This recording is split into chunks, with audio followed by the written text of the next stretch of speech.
If someone stole $10 from your pocket, would you take your wallet out and burn the remaining thousands of dollars inside it just to make a point? Of course not. That would be insanity.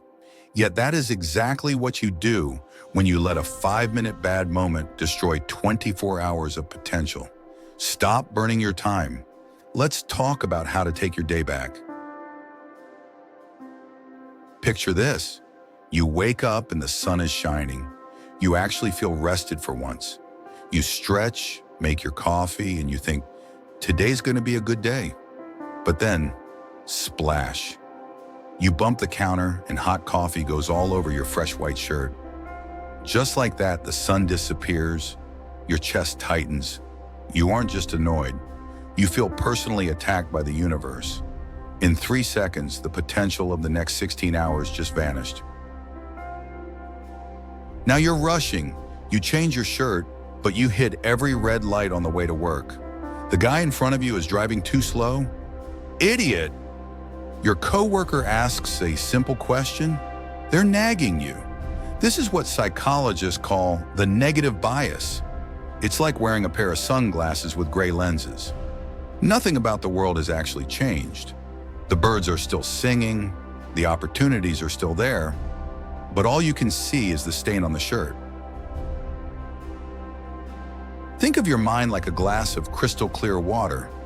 That one bad moment, the coffee, the rude email, the traffic, is a single drop of black ink. If you leave it alone, it settles at the bottom. But what do? We stir it. We replay the moment over and over. Why am I so clumsy? Why is traffic always bad? By stirring it, you turn the whole glass gray. You allow 10 seconds of bad luck to hijack the clarity of your entire day.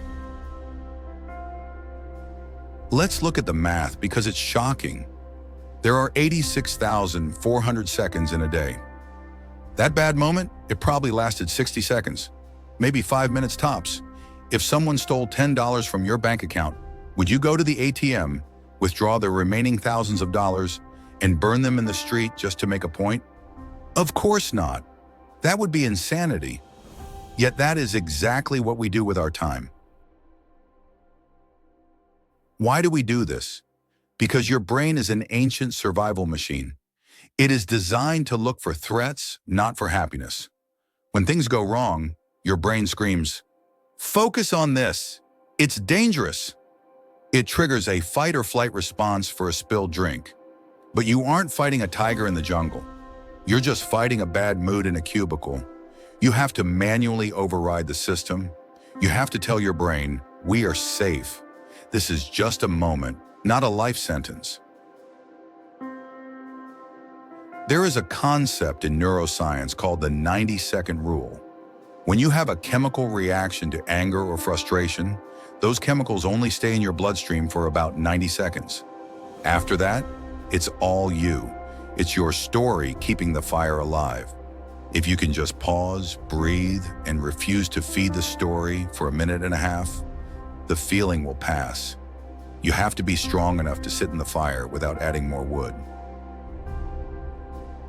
So how do we fix this? We need a hard reset. Imagine a giant red button in your mind. When the coffee spills or the boss yells, you don't pretend it didn't happen. You acknowledge it. You say, that sucked. And then you visualize hitting that button.